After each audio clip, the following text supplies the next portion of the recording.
And there's the cavalcade of the Honorable Prime Minister now swiftly moving towards the ramparts of the Red Fort. माननीय प्रधानमंत्री श्री नरेंद्र मोदी का काफिला लाल किले की प्राचीर पर पहुंच रहा है। सधी हुई रफ्तार से अग्रसर ये काफिला, ब्यूगलर्स का बिगुल घोष इस बात का परिचय देता हुआ कि माननीय प्रधानमंत्री महोदय देश के सर्वोच्च नेतृत्व का आगमन हो रहा है। दुनिया के सबसे बड़े लोकतंत्र के प्रमुख का आगमन हो रहा है लाल किला परिसर में।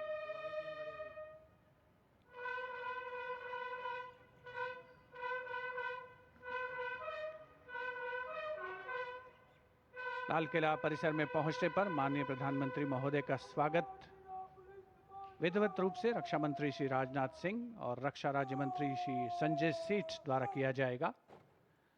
रक्षा सचिव श्री राजेश कुमार सिंह भी वहां पर उपस्थित हैं, जो प्रधानमंत्री महोदय का परिचय GOC Delhi area lieutenant general Rajesh Sethi से कराएंगे।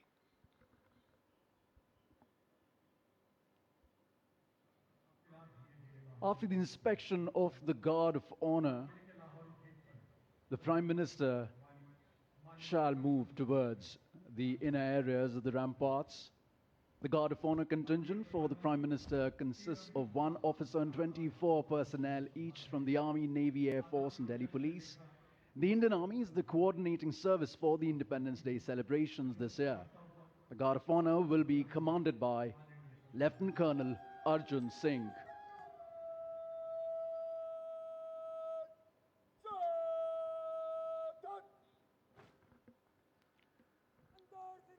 Guard commander lieutenant colonel Arjun Singh, माननीय प्रधानमंत्री महोदय का आगमन होता हुआ लाल किले की प्राचीर पर विधिवत स्वागत के लिए उपस्थित रक्षा मंत्री श्री राजनाथ सिंह, रक्षा राज्य मंत्री श्री संजय सेठ, रक्षा सचिव Shri Rajesh Kumar Singh. Guard of honour में थल सेना दस्ते की कमान संभाली है मेजर आदित्य शर्मा ने, नौ सेना दस्ते की कमान लेफ्टिनेंट कमांडर नीलम राणा और वायुसेना दस्ते की कमान स्क्वाड्रन लीडर विपिन कुमार संभाल रहे हैं। दिल्ली पुलिस दस्ते की कमान एडिशनल डीसीपी श्री विनीत कुमार संभाल रहे हैं। प्रधानमंत्री महोदय का विधिवत स्वागत लाल किले की प्राचीर पर रक्षा मंत्री श्री राजनाथ सिंह, रक्षा राज्य मंत्री श्री संजय सेठ, रक्षा सचिव श्री राजेश कुमार सिंह, जिन्होंने प्रधानमंत्री महोदय का परिचय कराया है Delhi GOC Delhi area lieutenant general Rajesh Sethi से, और अब गार्ड ऑफ ऑनर माननीय प्रधानमंत्री महोदय को पेश किया जाएगा। अंतर सेना पुलिस सम्मान गार्ड जनरल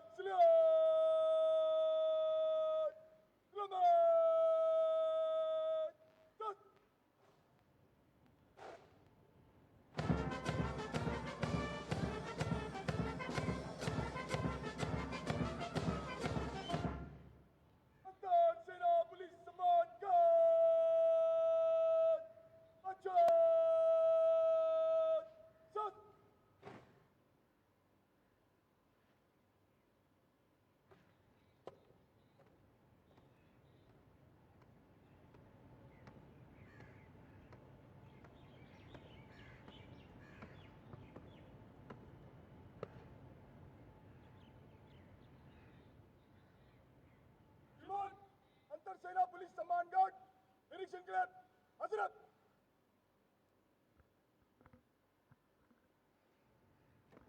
गार्ड कमांडर द्वारा माननीय प्रधानमंत्री महोदय से सलामी गारद के निरीक्षण का अनुरोध और उसे स्वीकार करके वे सलामी गारद की ओर बढ़ रहे हैं।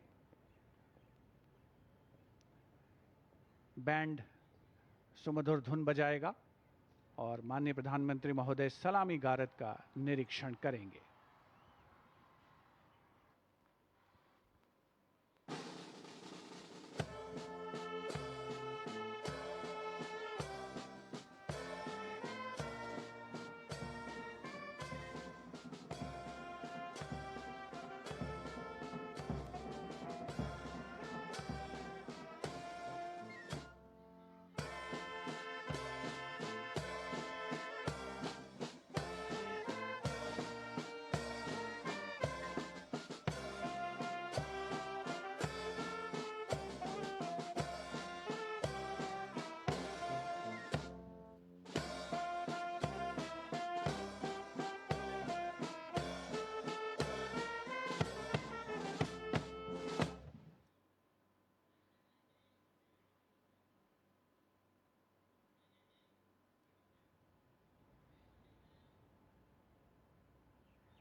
the guard of honor complete, the Prime Minister walking swiftly towards the rampart of the Red Fort, where he will be greeted by Raksha Mantri Shri Rajnath Singh, Raksha Raj Mantri Shri Sanjay Seth, Chief of Defence Staff General N.S. Raja Subramani, Chief of the Air Staff Air Chief Marshal E.P. Singh, Chief of the Naval Staff Admiral Krishna Swaminathan, and Chief of the Army Staff General Dheeraj Seth.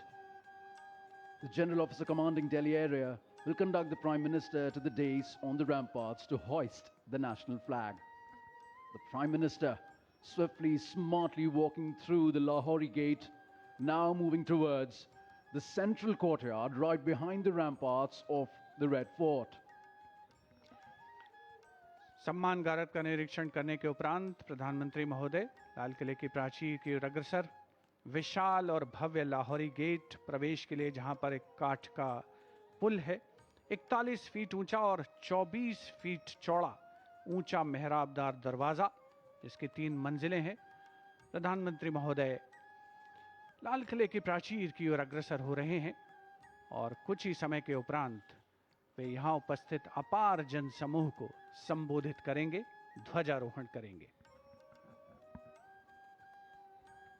Captain Sonia Singh Chauhan will assist the Prime Minister in hoisting the national flag. It will be synchronized with the 21-gun salute by the valiant gunners of the 172-1 Field Battery Ceremonial. The ceremonial battery, utilizing the indigenous 105mm light field guns, will be commanded by Major Pavan Singh Shekhawat. And the gun position officer will be Naib Subedar, Assistant Instructor in Gunnery, Anutosh Sarkar.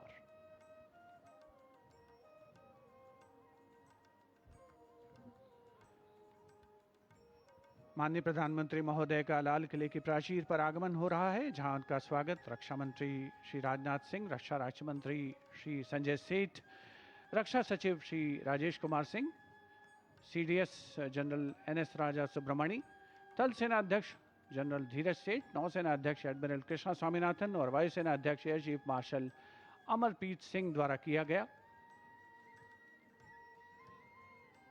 प्राचीर की ओर अग्रसर हैं माननीय प्रधानमंत्री महोदय। अन्य विशिष्ट अतिथिगण अपने अपने निर्धारित स्थान की ओर अग्रसर होते हुए, उपस्थित जनसमूह उत्सुक प्रतीक्षा करते हुए प्रधानमंत्री महोदय के उद्बोधन की। The moment that everyone has been waiting for, and happily so. The moment the Prime Minister will reach the central dais of the ramparts, the prime representative of 1 billion plus souls, where he shall hoist the national flag. लाल किले के सामने का इलाका सर्वधर्म संभाव का परिचायक है, जहां पर श्री दिगंबर जैन लाल जी मंदिर है, साथ में उसके दाहिनी ओर प्राचीन गौरी शंकर मंदिर है और लाल किले के बाईं ओर भोजला पहाड़ी पर लाल पत्थर से बनी ऐतिहासिक जामा मस्जिद अपने विशिष्ट स्थापत्य कला के लिए मशहूर भारत की गंगा जमुनी संस्कृति की परिचायक। यहीं पर सीसगंज गुरुद्वारा भी है और बैप्टिस्ट चर्च भी है, जो सही अर्थों में भारत की सर्वधर्म संभाव की भावना का संप्रेषण करता हुआ नजर आता है। And we now approach the high point of the celebration, the unfurling of the national flag and the address to the nation, recognizing that citizens are the true driving engine of our democracy. This address will spotlight our national progress while charting a future defined by inclusion, equity, and opportunity.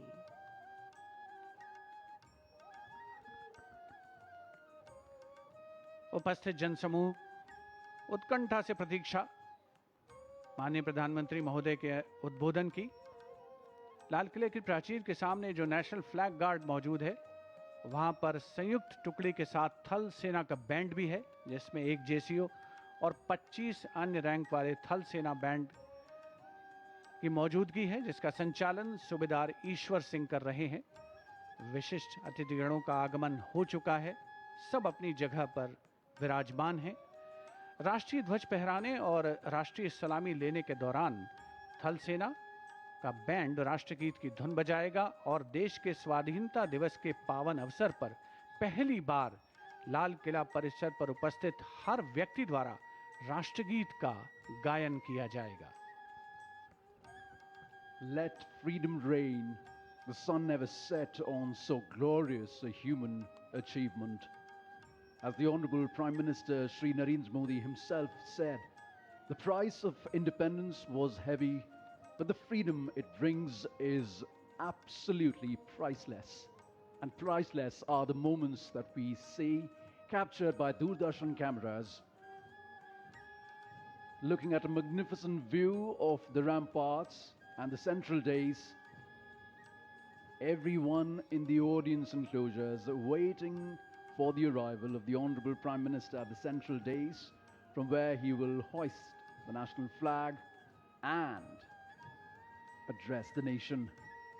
Excitement all around, smiles galore.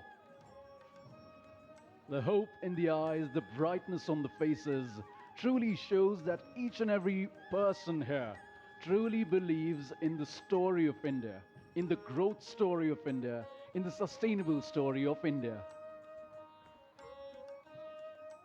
हमारे 80वें स्वाधीनता दिवस समारोह की एक और ख़ास बात, इस बार जो एनक्लोजर्स हैं, जो दीर्घाएं हैं, दर्शक दीर्घाएं और विशिष्ट दीर्घाएं, उनके नाम भारत की प्रमुख झीलों के नाम पर रखे गए हैं।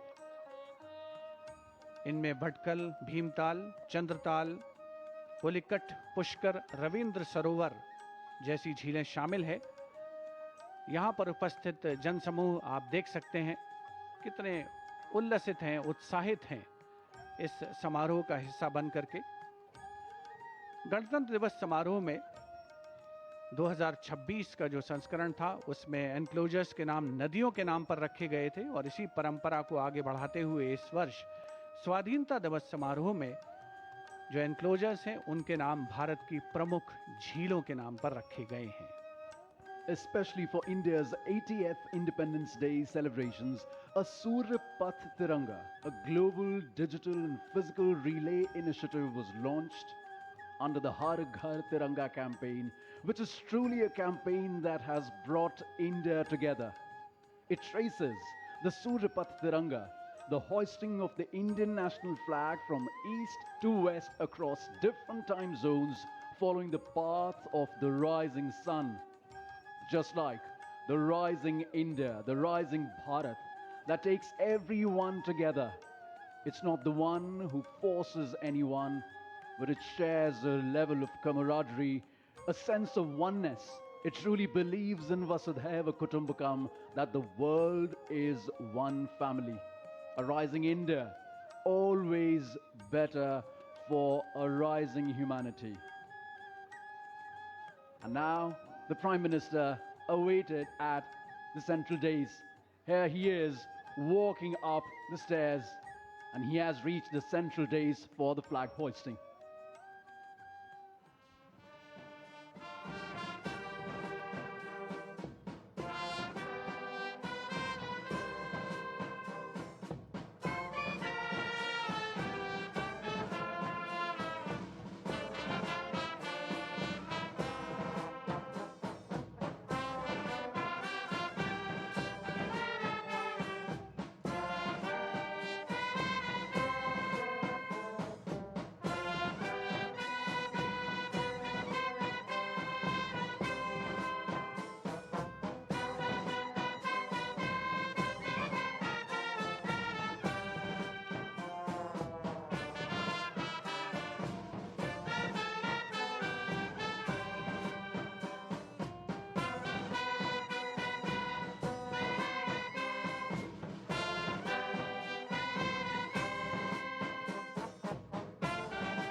अंतर सीमा पुलिस मानगढ़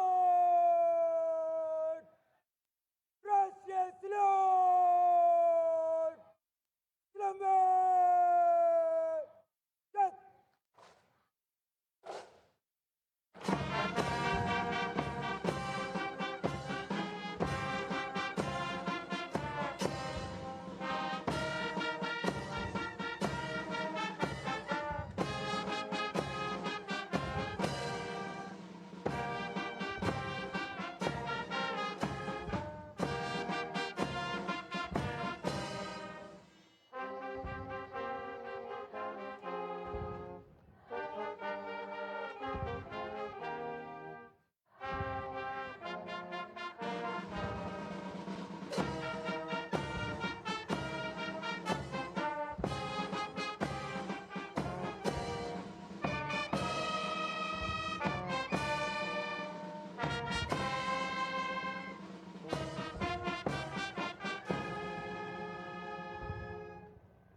अंतर सेना पुलिस मानगढ़ बचाओ जय अंतर सेना police After the hoisting of the national flag by the Honorable Prime Minister and the 21-gun salute, flower petals being showered at the venue by two Mi-17 helicopters of the Indian Air Force, one trooping the national flag and the other trooping a flag depicting Vande Mataram. The captains of the helicopters, Wing Commander Rajat and Squadron Leader Ankit Varshane. What a sight to behold! Vande Mataram के 150 वर्ष पूरे होने के शुभ और पावन अवसर पर Mi-17 helicopters उनका झंडा लेकर आसमान में विलीन होते हुए और अब माननीय प्रधानमंत्री महोदय के उद्बोधन की प्रतीक्षा। प्रधानमंत्री महोदय विशिष्ट दर्शक दीर्घा में मौजूद विशिष्ट अतिथिगणों को अभिवादन करते हुए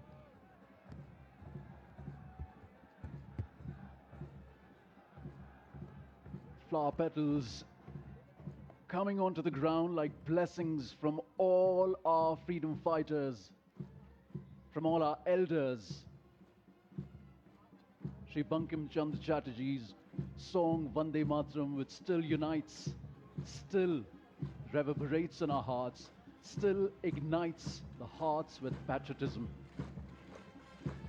Contingents of the military band and the tri-services along with the Delhi police now marching smartly from the front of the ramparts towards the right of the ramparts of the Red Fort.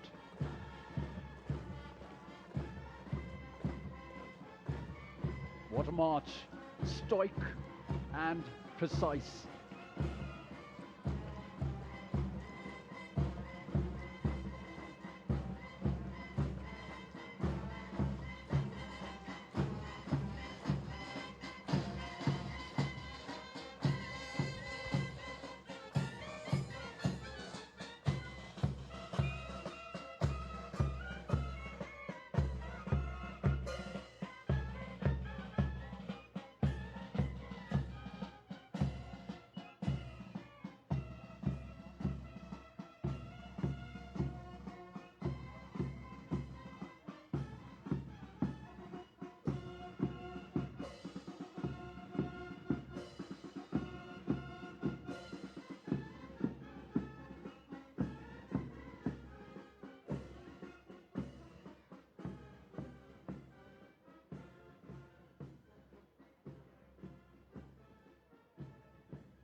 मेरे प्यारे देशवासियों,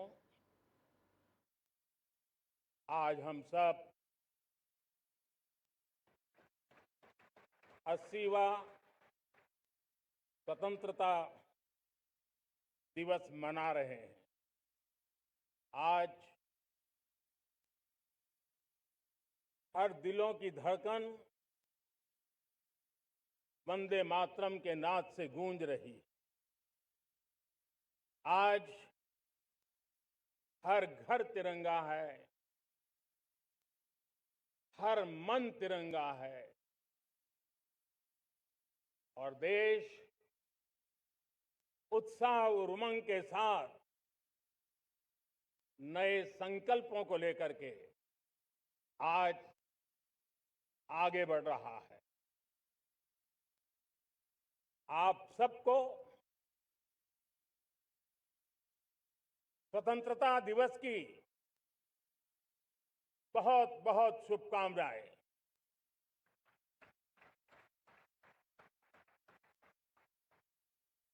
देश आज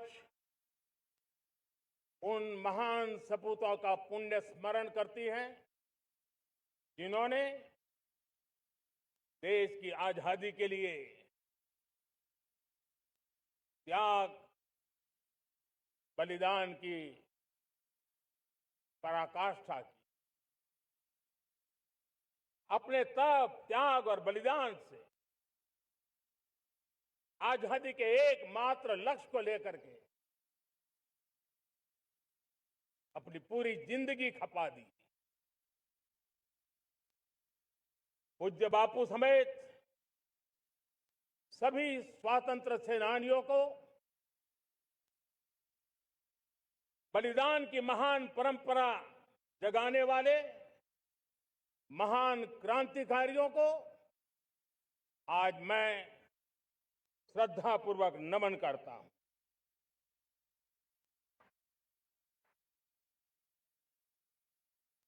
आज जो इस समारोह में उपस्थित है उन सब के लिए आज एक ऐतिहासिक पल भी है।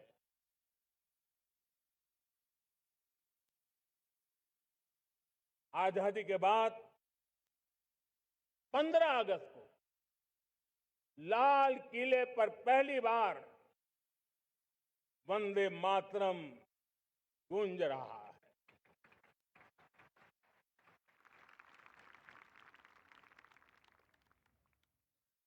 आज जब हम देश के लोग वंदे मातरम के 150 वर्ष मना रहे हैं तो इससे बड़ा उत्तम अवसर क्या हो सकता है। मेरे प्यारे देशवासियों, पिछले दिनों देश के कुछ हिस्सों में बाढ़ का प्रकोप रहा, भूस्खलन का प्रकोप रहा, अनेक परिवार प्रभावित हुए। उनके दुख दर्द को हम भली भांति अनुभव करते हैं। पीड़ित परिवारों को मैं विश्वास दिलाता हूं कि हम और पूरा देश उनके साथ खड़े हैं। मेरे प्यारे देशवासियों, कोई भी राष्ट्र तब महान बनता है, तब अपनी सिद्धियों को प्राप्त करता है जब अपने सपनों, अपने संकल्पों और अपने सामर्थ्य के दम पर आगे बढ़ता है। मेरे देशवासियों, अब छोटे सपनों से चलने वाला नहीं है। हमें बड़े सपने, क्योंकि बड़े सपने हमारी सोच को भी विस्तार देते हैं, हमारी सोच की क्षितिज को विस्तृत करते हैं। हमारे संकल्प दृढ़ होने चाहिए। जब संकल्प दृढ़ होता है तो कठिनाइयों से, आपदाओं के बीच से रास्ते निकालने का सामर्थ्य अपने आप उभर करके आता है। और मेरे प्यारे देशवासियों, हमारे संकल्प भी ऊंचे होने चाहिए, क्योंकि जब सपने ऊंचे होते हैं, संकल्प ऊंचे होते हैं, तो हमारे सामर्थ्य की ऊंचाई भी बढ़ती है, हमारे प्रयासों की ऊंचाई भी बढ़ती है, और तब जाकर के हम सपनों को साकार कर सकते हैं। मेरे प्यारे देशवासियों, आज भारत ने भी एक बहुत बड़ा सपना देखा है, दृढ़ संकल्प के साथ देखा है। नई ऊंचाइयों को छूने के लिए देखा है। और वो सपना है, जब आजादी के 100 साल होंगे, 2047 में हम विकसित भारत बना के रहेंगे। 140 करोड़ देशवासियों के पुरुषार्थ से इस लक्ष्य को हमें हासिल करना है। और जब दुनिया की सबसे बड़ी आबादी वाला देश विकसित होने का संकल्प लेता है, तो ये दुनिया की नजरों में भी हमारे साहस का परिचायक बन जाता है। दुनिया हमारी तरफ देखने का नजरिया बदलने के लिए मजबूर हो जाती है। प्यारे देशवासियों, और मैं ऐसे ही नहीं कह रहा हूं। पिछले 12 वर्ष में देश के कोटि कोटि नागरिकों ने, दलित हो, पीड़ित हो, वंचित हो, आदिवासी हो, गांव में रहने वाला हो, शहर में रहने वाला हो, गरीब हो, मध्यम वर्ग का हो, युवा हो, बुजुर्ग हो, नारी हो, पुरुष हो, उत्तर हो, दक्षिण हो, पूर्व हो, पश्चिम हो, हर किसी ने पिछले 12 साल में एक संकल्प के साथ, समर्पण के साथ देश को नई ऊंचाइयों पर ले जाने में हर प्रकार से प्रयास किया है। मैं उनके इस प्रयासों का आदरपूर्वक स्वीकार करता, और उसी का परिणाम है कि इतने कम समय में 25 करोड़ देशवासी गरीबी को परास्त करके गरीबी से बाहर निकले हैं। इन्हीं देशवासियों का प्रयास का परिणाम है कि हम कभी फ्रेजाइल 5 में गिरे जाते थे। 12 साल के भीतर भीतर हम एक मेजर इकोनॉमी में फास्टेस्ट ग्रोइंग इकोनॉमी बन गए हैं। साथियों, देश आजाद हुआ, बहुत सारे सपने लेकर के आजाद हुआ, लेकिन हम गति नहीं पकड़ पाए, रफ्तार नहीं पकड़ पाए। होती है, चलती है, अरे हो जाएगा, देखा जाएगा, उसी में खोए रहे। 2014 तक आते आते तो पूरे विश्व ने हमें फ्रेजाइल 5 के उस में डंप कर दिया था। ऐसे समय पिछले 12 साल में भारत ने एक नई रफ्तार पकड़ी। तेज गति से हम आगे बढ़ रहे हैं, और देशवासियों का संकल्प है कि अब 140 करोड़ देशवासियों के संकल्प को, सामर्थ्य को रोकना नामुमकिन है। प्यारे देशवासियों, पिछले 12 वर्षों में डिफेंस प्रोडक्शन करीब 4 गुना हुआ। खादी और ग्रामोद्योग का उत्पादन करीब 5 गुना हुआ। इलेक्ट्रॉनिक मैन्युफैक्चरिंग करीब 7 गुना बढ़ा। आधुनिक रेलवे कोच का निर्माण 21 गुना बढ़ा। मोबाइल फोन उत्पादन 33 गुना बढ़ा।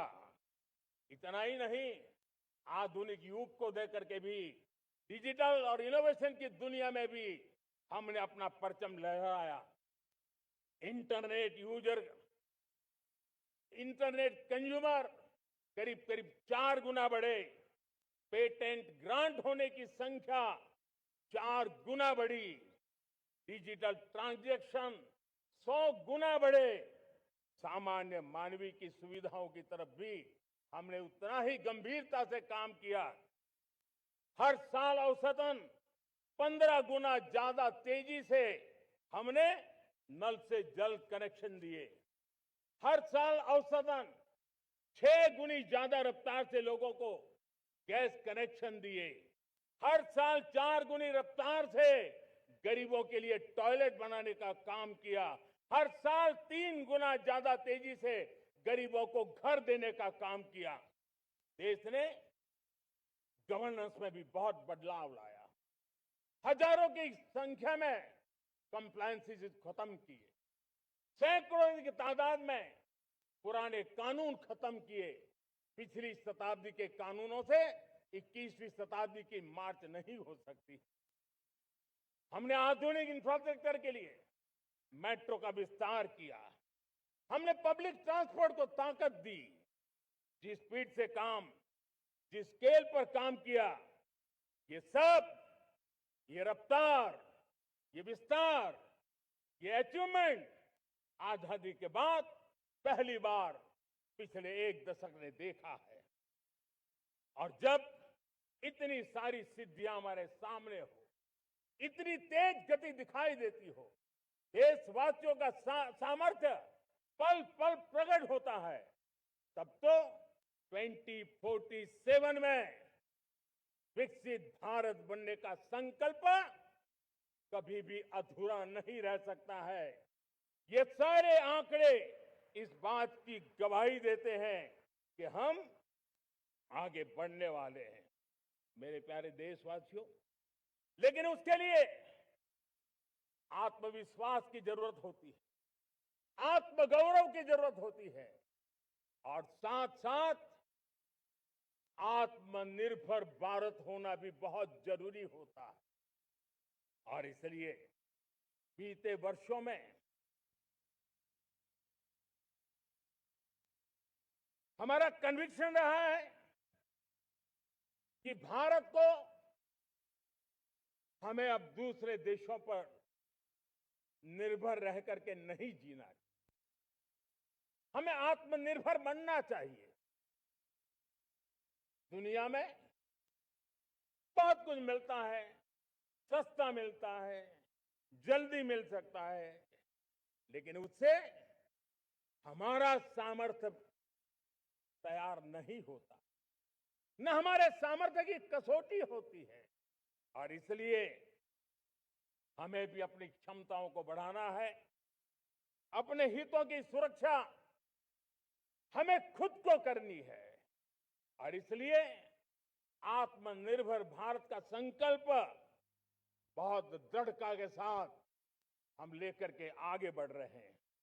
मेक इन इंडिया, स्वदेशी, वोकल फॉर लोकल, इन सारे क्षेत्रों में आज हर भारतीय का मन जुड़ रहा है। मेरे प्यारे देशवासियों, मैं आपको एक उदाहरण देता हूं सेमीकंडक्टर का। देश आजाद होने के बाद विश्व में तो सेमीकंडक्टर की चर्चा हो चुकी थी, हमारे यहां भी बातें होती थी, लेकिन सेमीकंडक्टर का कोई बड़ा प्लान हम आगे नहीं बढ़ा पाए। और आज स्थिति क्या है? आज की डिजिटल दुनिया में, आज की टेक्नोलॉजी में चिप का महात्म्य हम समझते हैं। कोई भी इलेक्ट्रॉनिक गुड्स होगा, हमारे मेडिकल इक्विपमेंट होंगे, हमारे ट्रांसपोर्ट के रास्ते होंगे, हर किसी में चिप अनिवार्य है। और इस चिप के बिना दुनिया थम जाए ऐसी स्थिति पैदा हो जाए। और इसलिए भारत ने आत्मनिर्भर होने की दिशा में अपना सेमीकंडक्टर प्लान, बड़ा सेमीकंडक्टर प्लान, 3 सेमीकंडक्टर प्लांट शुरू हो चुके हैं। और मुझे बताया गया है कि वहां जो प्रोडक्शन हो रहा है वो एक्सपोर्ट होना शुरू हो चुका है। और मैं देशवासियों को कहना चाहता हूं, आने वाले 7-8 वर्ष में और 5, 7 या 8 सेमीकंडक्टर प्लांट बहुत ही जल्द शुरू होने वाले। ये आत्मनिर्भर भारत हमें विकसित भारत की दिशा में जाने का महामार्ग देती है। मेरे प्यारे देशवासियों, वैसे ही एक चर्चा क्रिटिकल मिनरल की हो रही है। पूरी टेक्नोलॉजी क्रिटिकल मिनरल पर निर्भर है। भारत इसमें भी अपने आप को सुरक्षित करने में जुटा हुआ है। क्रिटिकल मिनरल का लक्ष्य साझा किया जाए। नेशनल क्रिटिकल मिनरल ये हमने लॉन्च किया। बजट में क्रिटिकल मिनरल कॉरिडोर की हमने घोषणा की है। कई देशों के साथ एग्रीमेंट हो रहे हैं। विश्व के कई देश अब इस क्रिटिकल मिनरल के विषय में भारत के पर भरोसा करने लगे हैं। मेरे प्यारे देशवासियों, जैसे सेमीकंडक्टर की बात हो, क्रिटिकल मिनरल की बात हो, वैसे ही जिस टेक्नोलॉजी की दिशा में हम जा रहे हैं, दुनिया जा रही है, उसमें एनर्जी का महत्व और बढ़ता चला जा रहा है। अब एनर्जी के बिना भी नई दुनिया को चलाना मुश्किल है और इसलिए हमें चिप हो, एआई हो, डेटा सेंटर हो, हमें बहुत बड़ी मात्रा में बिजली की जरूरत होगी। एनर्जी सिक्योरिटी ये हमारे समय की मांग है और इसलिए हमने पहले से ही उस दिशा में एक के बाद एक मजबूत कदम उठाए हैं। एनर्जी सिक्योरिटी का एक बड़ा माध्यम है परमाणु ऊर्जा, न्यूक्लियर एनर्जी। हमने पार्लियामेंट में शांति एक्ट पास कर करके एक नए लक्ष्य तरफ जाने का रास्ता तय कर लिया है। 2047 तक हम 100 गीगावाट न्यूक्लियर पावर का लक्ष्य लेकर के चल रहे हैं। इसी एक दशक में हम 5 नए न्यूक्लियर रिएक्टर शुरू करने का लक्ष्य लेकर के चल रहे हैं। इस वर्ष भारत ने फास्ट ब्रीडर न्यूक्लियर टेक्नोलॉजी में महारत हासिल करके एक अहम पड़ाव पार किया है और उसके कारण परमाणु ईंधन में आत्मनिर्भर बनने की दिशा में हमें एक बहुत बड़ा सफलता का कदम हमने रखा है। मेरे प्यारे देशवासियों, कई बार संसाधनों की कमी के कारण देश रुकता नहीं है, लेकिन रुकने का कारण सोच की सीमाएं होती हैं। जब सोच बंद जाती है, सीमाओं में सड़ने लग जाती है, तब हम अपने सामर्थ्य को भी पहचान नहीं पाते हैं। देश को आज कच्चे तेल पर निर्भर रहना पड़ रहा है और हमारी गलत सोच के कारण है। आप जान के हैरान हो जाएंगे, हमने समुद्री तट पे 99% हमारा समुद्री तट का पूरा हिस्सा ऐसी सोच के कारण नो गो एरिया घोषित करके रखा था। हमने ही समंदर के अंदर जाकर के एक्सप्लोरेशन न करने का निर्णय कर लिया था। ये सोच का दारिद्र्य था। हमने फैसला किया ये नहीं चल सकता। हमने उस 99% को जो कभी नो गो एरिया हुआ करते थे, हमने उसको गो एहेड एरिया के रूप में खुला कर दिया है और अब हम समुद्र के भीतर भी एक्सप्लोरेशन करने की और नए नए भंडार खोजने की दिशा में हम प्रवृत्त हैं, हम प्रयास कर रहे हैं। हमने पिछले वर्ष उसी दिशा में एक महत्वपूर्ण कदम रखते हुए समुद्र मंथन की घोषणा की थी और पिछले दिनों हमने 85,000 करोड़ रुपए इस काम के लिए आवंटित करके काम को गति देने का निर्णय कर लिया है। मेरे प्यारे देशवासियों, एनर्जी सिक्योरिटी, इसका मैंने कहा कि हमें ऑल्टरनेट स्रोतों की तरफ भी पूरी शक्ति लगाना बहुत जरूरी है और इसलिए ऊर्जा का सही इस्तेमाल बढ़ाते हुए भारत इसी दिशा में आज तेजी से काम कर रहा है। 2014 से पहले मतलब आज से 12 साल पहले हमारे देश में सिर्फ 70 शहरों में पाइप से गैस की व्यवस्था थी, पाइप से गैस डिस्ट्रीब्यूशन होता था। 12 साल में इन 70 शहरों को हमने 700 शहरों तक पहुंचा दिया है। ये होती है रफ्तार, ये होता है विस्तार। 2014 के पहले मुश्किल से 20-22 लाख घरों में पाइप से गैस पहुंचता था। आज 1.25 करोड़ घरों में पाइप से गैस पहुंचाने का काम हो रहा है। 12 वर्ष पहले देश में सोलर एनर्जी की कैपेसिटी सिर्फ 2 गीगावाट थी। 2 गीगावाट, आज 160 गीगावाट हमने प्राप्त किया है लक्ष्य। मेरे प्यारे देशवासियों, मैं एक और जानकारी देता हूं। हमने इसका लाभ देश के मध्यम वर्ग को, सामान्य परिवार को मिले, इस तरफ भी उतना ही ध्यान केंद्रित किया। हमने पीएम सूर्यघर मुफ्त बिजली योजना चालू की और आज मुझे संतोष है कि इतने कम समय में 50 लाख घरों का सोलर एनर्जी का काम हम आंकड़ा पार कर चुके हैं। तेजी से चल रहा है और इसके कारण हजारों घरों का बिजली बिल 0 हो गया है। हजारों घर अपनी बिजली का उपयोग करने से अतिरिक्त बिजली आज बेच करके कमाई कर रहे हैं।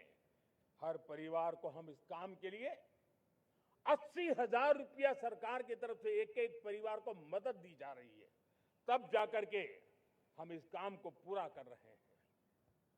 मेरे प्यारे देशवासियों, आपको जानकर के हैरानी होगी,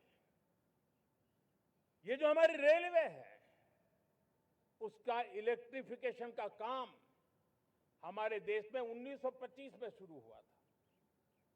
1925 में इलेक्ट्रिफिकेशन का काम शुरू हुआ, लेकिन 90 साल में 1925 से लेकर के 90 साल में सिर्फ 30% रेल का इलेक्ट्रिफिकेशन हुआ था। यानी 90 साल में 30%। हमारी रफ्तार देखिए, लक्ष्य को पाने के लिए हमारी दौड़ देख लीजिए। हमने एक दशक के अंदर 100% काम पूरा कर दिया। 90 साल में 30%, 10 साल में 70%, ये होता है काम। और इसके कारण डीजल जो हमें बाहर से लाना पड़ता है उसकी बचत हुई, बिजली से हमारी ट्रेनें चली, पर्यावरण को फायदा होने लगा। मेरे प्यारे देशवासियों, हम यहां से नहीं रुके हैं, हम दुनिया के अंदर पीछे रहना नहीं चाहते। पिछले दिनों आपने खबर सुनी होगी, भारत ने ईंधन का नया क्षेत्र को भी छू लिया है। देश ने पहली हाइड्रोजन से चलने वाली ट्रेन शुरू कर दी है और मुझे खुशी है, ये सबसे लंबी ट्रेन है और सबसे ताकतवर ट्रेन है और दुनिया में हाइड्रोजन ट्रेन के क्षेत्र में भी भारत ने अपना झंडा गाड़ दिया है। प्यारे देशवासियों, पिछले 10-12 साल हम लगातार 2047 के लक्ष्य को पाने के लिए दौड़ रहे हैं, एक के बाद एक सोपान सिद्ध कर रहे हैं। हमने सोचा भी नहीं था कि हमें इसमें भी कुछ मुसीबतों का झेलना पड़ेगा। पिछले 10-12 वर्ष में कितने संकटों का सामना करना पड़ा। कोरोना जैसी वैश्विक महामारी ने पूरी दुनिया को चिंता में डाल दिया था। सारी व्यवस्थाएं चरमरा गई थी। कोरोना से बाहर निकले, युद्ध की विभीषा की खबरें आने लगी। कहीं यूक्रेन तो कहीं पश्चिम एशिया, हर जगह पे तनाव का माहौल। और पता नहीं भविष्यवेत्ताओं ने तो न जाने क्या क्या घोषणाएं कर दी थी। देश को डराना, देश को भयभीत रखना, देश को चिंतित रखना, इसी में कुछ लोगों को आनंद आता है। वैक्सीन नहीं मिलेगी, कोविड में लोग बचेंगे नहीं, कुछ भी नहीं होने वाला। वेस्ट एशिया का क्राइसिस आया, पेट्रोल पंप पे पेट्रोल नहीं मिलेगा, गैस नहीं मिलेगा, डीजल नहीं मिलेगा, फर्टिलाइजर नहीं मिलेगा। सारी दुनिया भर की अफवाहें फैला करके भारत के लोगों को भयभीत करने का, डराने का, चिंता के अंदर डुबो देने का कुछ लोगों को आनंद आ रहा था। लेकिन देश ने देख लिया कि पिछले 10-12 साल की सुविचारित योजनाएं रंग ला रही है और हम इतने बड़े संकट के बावजूद भी नागरिक देवो भव के मंत्र को लेकर के जीते हुए भारत ने जो तैयारियां की थी, एक के बाद एक कदम उठाया था। सोचा नहीं था कि संकट आएगा, लेकिन उस संकट के समय में ये सारी चीजें काम आ गई और आज देश में गैस भी है, पेट्रोल भी है, यूरिया भी है। हम अपनी ताकत के ऊपर खड़े हो रहे, चल रहे। मेरे प्यारे देशवासियों, दुनिया के इन संकटों का प्रभाव हर किसी पर हुआ, हम भी अछूते नहीं। यूरिया के दाम दुनिया में 3,000 रुपया पहुंच गए एक बोरी का। आज भी हम मेरे देश के किसानों को वो बोझ सहने के लिए मजबूर नहीं कर रहे। सरकार अपने कंधों पर वो बोझ उठा रहा है और दुनिया से जो 3,000 रुपया में यूरिया का बोरा हमें मिलता है, वो हमारे किसानों को हम सिर्फ 300 रुपये में दे पाते हैं। इतना ही नहीं, डीएपी आज दुनिया में बाजार 5,000 पहुंच चुका है। लेकिन मेरे देश के किसानों को दिक्कत ना हो, इसलिए 1,350 रुपये में आज भी डीएपी देने का काम हम कर रहे हैं। मेरे प्यारे देशवासियों, एक समय था जब मैं आत्मनिर्भरता की बात कर रहा था तो कुछ लोग एयर कंडीशन चैम्बर में बैठ करके सोचने वाले लोग हमें बता रहे थे ग्लोबलाइजेशन का क्या होगा। लेकिन दुनिया देख रही है कि पिछले एक दशक में ऐसा लग रहा है कि दुनिया ने ग्लोबलाइजेशन बोलना ही बंद कर दिया है। जहां से ग्लोबलाइजेशन की आवाज आती थी वो बंद सुनाई नहीं देती है। दुनिया का हर देश अपनी अपनी संभालों के मिजाज की तरफ गया है। लेकिन दुर्भाग्य से इस संकट के कालखंड में कुछ लोगों ने अपना रुतबा दिखाने के लिए संसाधनों को वेपनाइज करने का खेल खेला है। दुनिया अपने पास जो कुछ भी है उसको वेपनाइज करने में लगी है। संसाधनों का वेपनाइज, रिसोर्स का वेपनाइज, पेट्रोल, डीजल, फर्टिलाइजर, दवाइयां, टेक्नोलॉजी की चिप्स, इतना ही नहीं, भूभाग को भी वेपनाइज किया जा रहा है।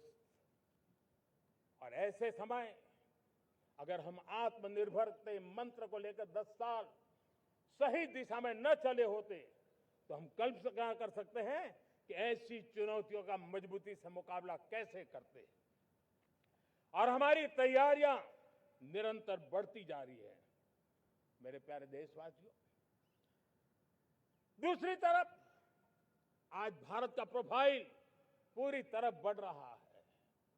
आज भारत दुनिया के लिए एक स्वीकृत और सम्मानीय देश के रूप में बन रहा है। भारत के पास स्थिर पॉलिटिकल मैंडेट है, स्थिर सरकार है, भारत का वाइब्रेंट लोकतंत्र है, भारत का मजबूत न्याय तंत्र है और हम सबको दिशा देने वाला भारत का संविधान है। और अब दुनिया हमारे इन सामर्थ्य को पहचानने लगी है और इसलिए 2014 के बाद दुनिया करीब करीब 40 देशों के साथ हमारा FTA एग्रीमेंट हो रहा है। अब देखिए कितना बड़ा अवसर आया है, लेकिन ये जो ट्रेड एग्रीमेंट्स हुए हैं ये एक बहुत बड़ा अवसर है और इसलिए खास करके मैं मेरे MSMEs को कहना चाहूंगा कि हमें इस मौके को छोड़ना नहीं है। दुनिया में हमें पहुंचना है, भारत के उत्पाद की हर चीज विश्व के बाजार में पहुंचे और चाहे हमारा टेक्सटाइल हो, हमारी मशीनरी हो, हमने दवाइयां हो, हमने मौका छोड़ना नहीं है। लेकिन वैश्विक जो पैरामीटर्स हैं उस पैरामीटर को हमें पार करना होगा। हमें दुनिया से जो मिलता है उसे अच्छा देना पड़ेगा, दुनिया में जो मिलता है उसे सस्ता देना पड़ेगा। और पंजाब के लुधियाना से लेकर के तमिलनाडु के तिरुपुर तक हमारा टेक्सटाइल सेक्टर दुनिया में पहुंच सकता है। इतना ही नहीं, केरलम से लेकर के गुजरात और तमिलनाडु से लेकर के बंगाल, ये हमारा समुद्री तट, हमारे मछुआरे भाई बहन आज इस FTA के कारण हमारे श्रिप यानी झींगा उसके एक्सपोर्ट की बहुत संभावना बनी है। हमारे सी फूड की दुनिया में पहुंच बनने की संभावना पड़ी हुई है और इसलिए मैं चाहूंगा कि हम इस परिस्थिति का फायदा उठाते हुए, हम आगे चलते हुए हम इन कामों को पार करने के लिए प्रयास करें। मेरे प्यारे देशवासियों, मैंने जो भूमिका आपके सामने रखी है उसके पीछे 2047 का लक्ष्य इन मजबूत नींव पर खड़ा है। 2047 विकसित भारत का लक्ष्य हमने पिछले 10-12 साल में देशवासियों ने जो सामर्थ्य दिखाया है उस सामर्थ्य का हिस्सा है। और इसलिए मेरे प्यारे भाइयों बहनों, सदी का 1/4 हिस्सा बीत चुका है और अगला 1/4 हमारे लिए अत्यंत महत्वपूर्ण है। अब हम रुक नहीं सकते हैं, हमारी गति नहीं रुक सकती है, हमारी दिशा तय हो चुकी है, हमें प्राप्त करके रहना है। और इसके लिए हमें अपना वर्क कल्चर बदलना होगा, हमारे वर्क कल्चर को बदलते हुए हमें हमारी सोच को भी बदलना होगा, हमें हमारे काम की गति को भी बदलना होगा। जो काम पिछले 5-7 दशक में नहीं हुए हैं वो काम हमें आने वाले 5-7 साल में करने हैं। और मेरा भरोसा है मेरे देश की युवा शक्ति पर, मेरे देश के नौजवानों पर, मेरे देश की माताओं को बहनों पर, मेरे देश के किसानों पर, मेरे देश के मजदूरों पर कि हम इस सपने को साकार कर सकते हैं। और इसलिए हमें रिफॉर्म की गति को भी आगे बढ़ाना है। और जब मैं रिफॉर्म की बात कर रहा हूं, रिफॉर्म नहीं हमारे लिए कोई कंपल्सन है, नहीं रिफॉर्म ये हमारे के लिए कोई बजबड़ है, हमारे लिए रिफॉर्म ये कन्विक्शन है। आउट ऑफ कन्विक्शन हम रिफॉर्म एक्सप्रेस पर चल पड़े हैं और हम आने वाले दिनों में भी नेक्स्ट लेवल रिफॉर्म की ओर बढ़ने वाले हैं।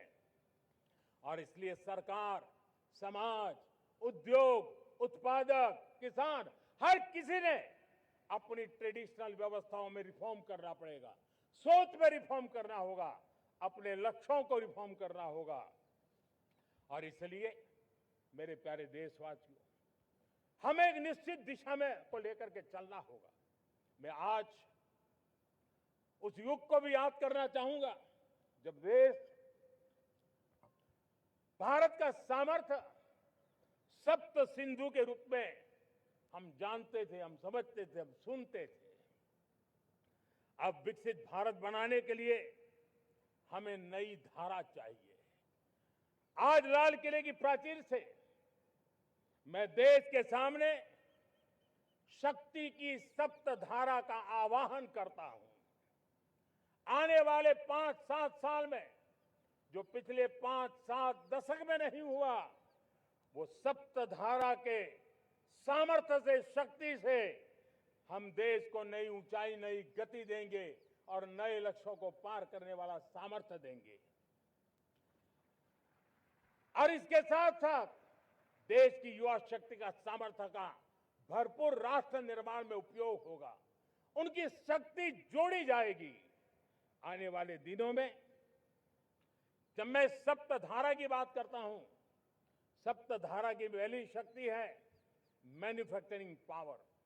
मेरे प्यारे देशवासियों, हमें मैन्युफैक्चरिंग सेक्टर को बहुत आगे बढ़ाना होगा और प्रोडक्शन बढ़ाने के साथ साथ हमें छोटे छोटे पुर्जे भी बनाने हैं और बड़े बड़े प्रोडक्ट भी बनाने हैं।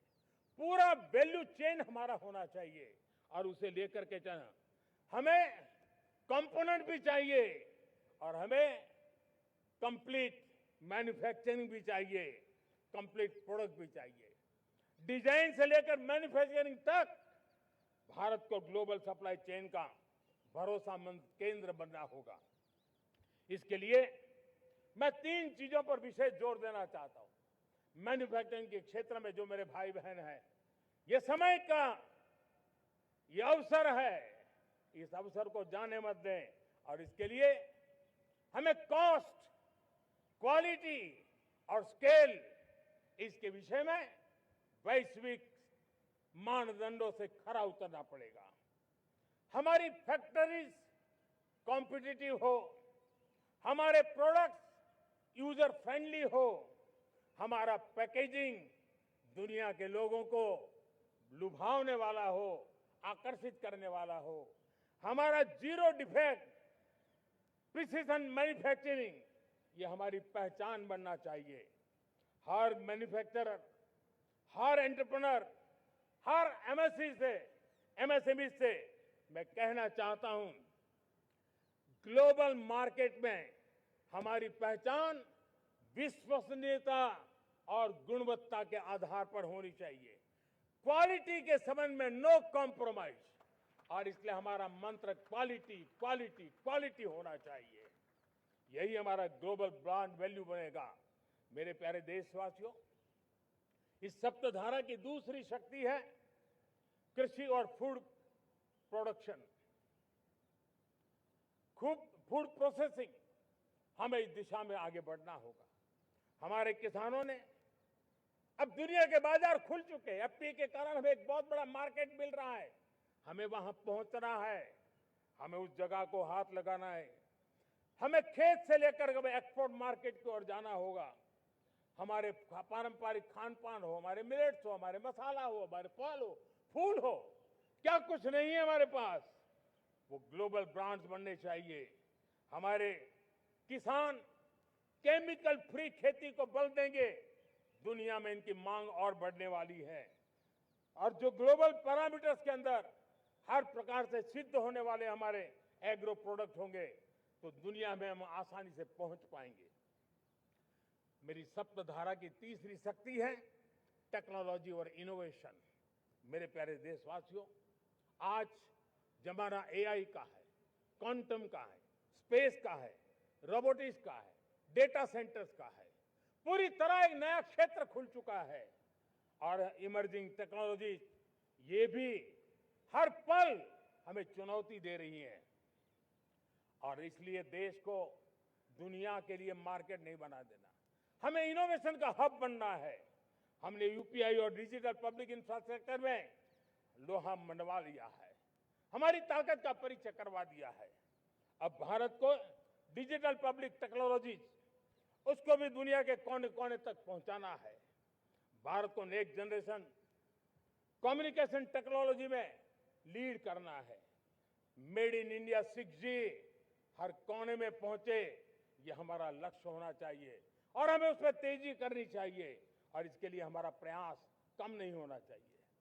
सप्तधारा की चौथी शक्ति है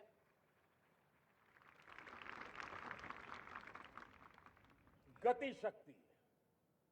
ये गति शक्ति देश के अंदर सीमलेस फास्ट कनेक्टिविटी पर हमें बल देना होगा। शहरों को हाई स्पीड रेल से हमें जोड़ना होगा। मॉडर्न हाईवे चाहिए, इनलैंड वाटरवेज चाहिए, एयरपोर्ट चाहिए, मल्टी मॉडल लॉजिस्टिक की व्यवस्था चाहिए। हमें पोर्ट्स को सिर्फ सामान उतारना चढ़ाने की जगह नहीं, दुनिया के शिप्स आकर के लंगर हो जाए इतना नहीं, हमें हमारे पोर्ट्स को पोर्ट लेड डेवलपमेंट ग्रोथ की दिशा में हमें आगे बढ़ना होगा। हमारी पांचवी शक्ति है सप्तधारा की, वो है रक्षा शक्ति। और ये रक्षा शक्ति का महत्व हर प्रकार से है। मेरे प्यारे देशवासियों, डिफेंस में आत्मनिर्भर होना अब भारत ने अनुभव कर लिया, दुनिया ने अनुभव कर लिया है, इसके बिना कोई चारा नहीं है। विश्व जब अपनी अपनी ही सोच रहा है, तब भारत विश्व के लिए बाजार बन करके नहीं रह सकता है। हमें डिफेंस के क्षेत्र में आत्मनिर्भर होना होगा। Next generation defence technology develop करके हमें ग्लोबल सप्लायर बनने की दिशा में हमें लक्ष्य लेकर के चलना है। हमें ड्रोन, काउंटर ड्रोन सिस्टम को विकसित करना होगा और हाइपरसोनिक डिफेंस टेक्नोलॉजीज, उस पर हमें लीडरशिप लेनी होगी। साथियों, साइबर सुरक्षा भी आज हर घर के लिए एक समस्या बन रही है। वो भी एक रक्षा का क्षेत्र है जिसमें हमारे युवाओं की जो सामर्थ्य है, उस सामर्थ्य का उपयोग हम देश के और दुनिया के लिए कर सकते हैं। हमारी सप्तधारा की छठी शक्ति है ग्रीन इकोनॉमी, ब्लू इकोनॉमी, जो ग्रीन जॉब को भी जन्म देती है। हमें green hydrogen, renewable energy, energy storage, green mobility, green manufacturing in global scale हमें पा करके रहना है। हमें दुनिया जब ग्लोबल वार्मिंग की चर्चा करती रहती है, हम रास्ते खोजते रहते हैं, हम समस्याओं का समाधान दे रहे हैं। और भारत ये ग्रीन मूवमेंट का बहुत बड़ा सामर्थ्य लेकर के चलिए। भारत के पास ब्लू इकोनॉमी के लिए भी बहुत बड़ा अवसर है। बहुत बड़ा लंबा हमारा कोस्ट लाइन है। ब्लू इकोनॉमी के लिए बहुत बड़े अवसर है।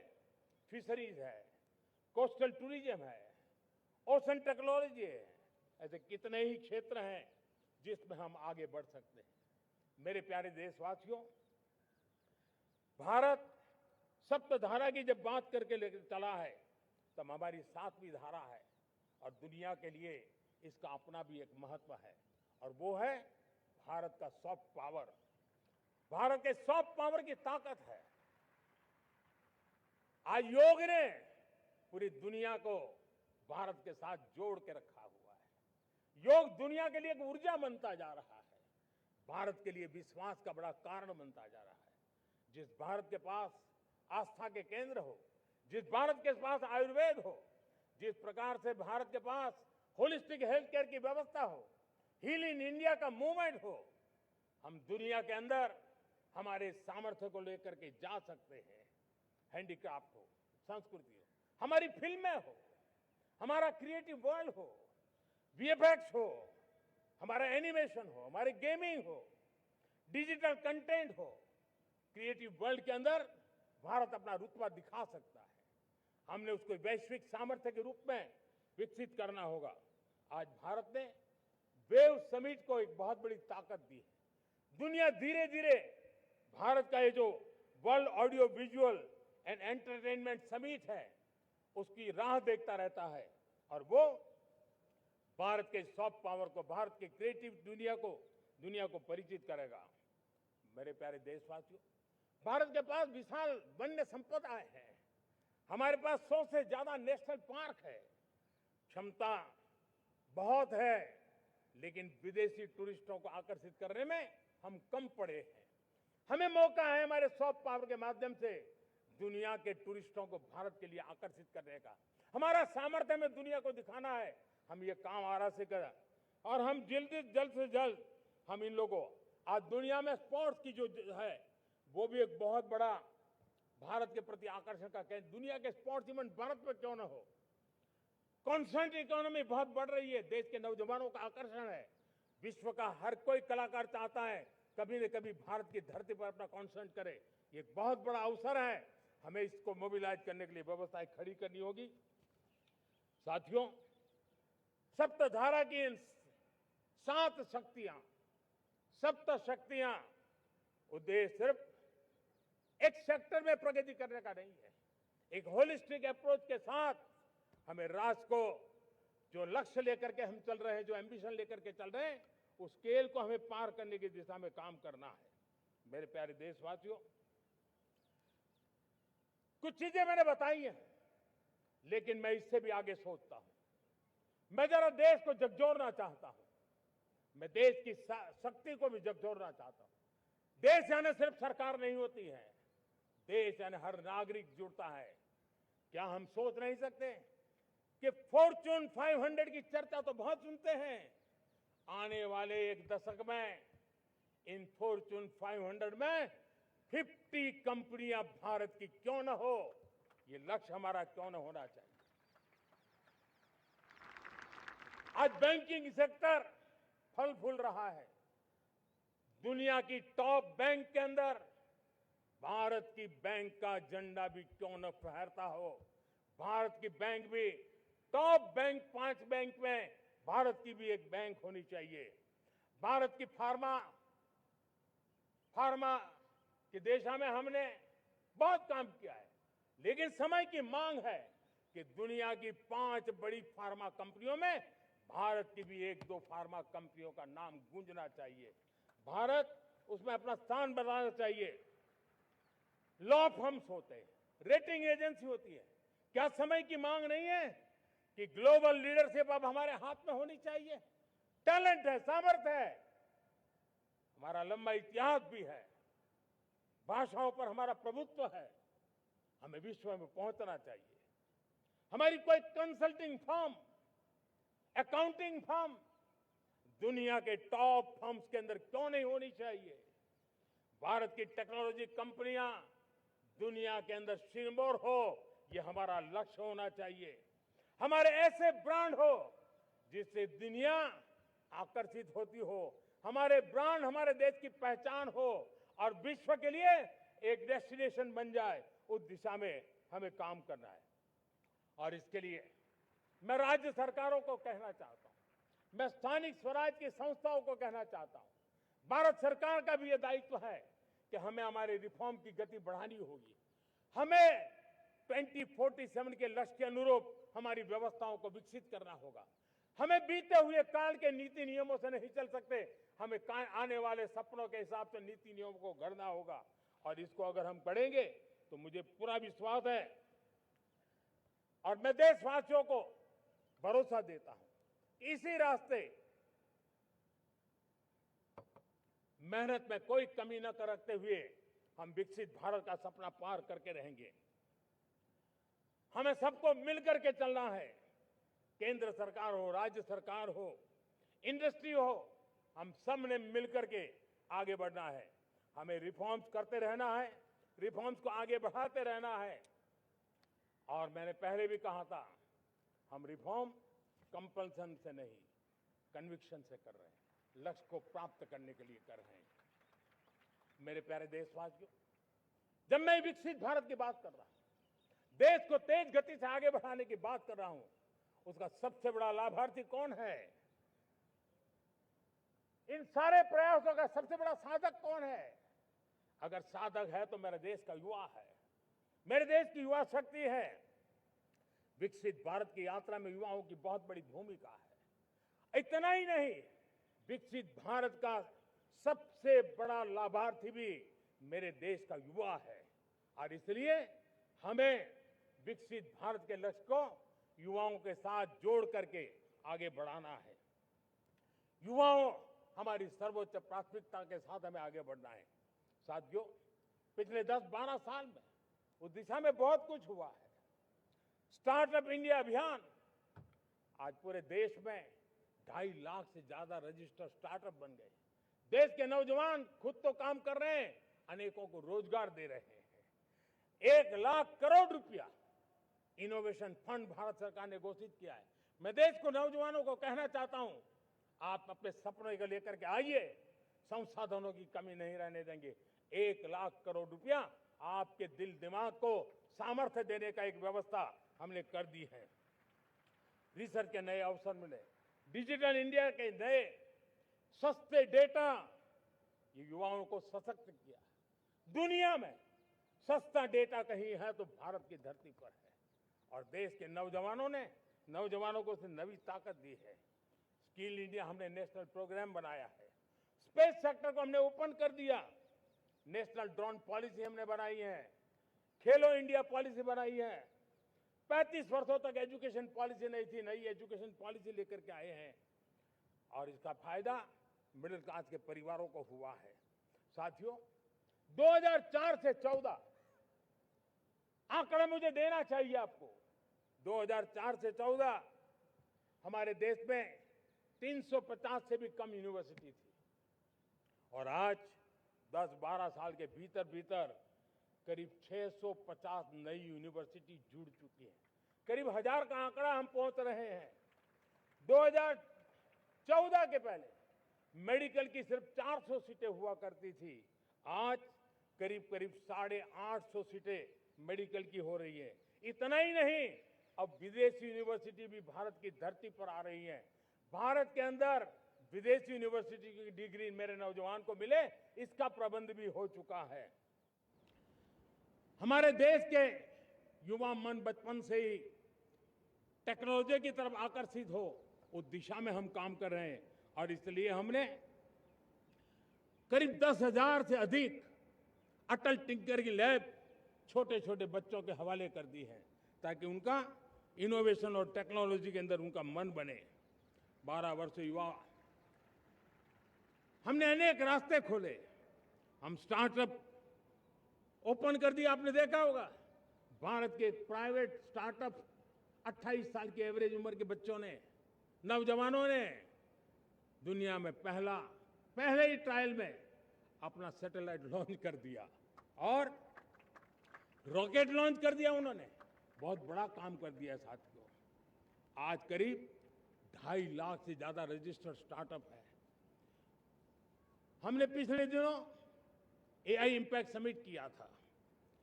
एआई का विस्तार बहुत तेजी से बढ़ रहा है। लाल किले से मैं देश के नौजवानों के लिए घोषणा करना चाहता हूं। हमने तय किया है कि आने वाले 1 वर्ष में 1 करोड़ युवाओं को एआई स्किल के लिए ट्रेनिंग देने का हम काम करेंगे, ताकि हमारा देश का नौजवान एआई की दुनिया में भी नेतृत्व करने का सामर्थ्य। मेरे साथियों, बायो इकोनॉमी एक नया क्षेत्र है। एक समय था 2014 के पहले सिर्फ 60,000 करोड़ रुपए का बायो इकोनॉमी का काम होता था। मेरे देश के नौजवान, आपने क्या कमाल कर दिया है। देखिए, नीतियां जब सही होती है, लक्ष्य जब साफ होता है, तो मेरे देश के नौजवान कैसा करके थे। बायो इकोनॉमी में देश की युवा शक्ति ने सामर्थ्य दिखाया है। 2014 के पहले जो 60,000 करोड़ का कारोबार था, आज वो कारोबार बायो इकोनॉमी 20 लाख करोड़ पहुंच चुकी है दोस्तों।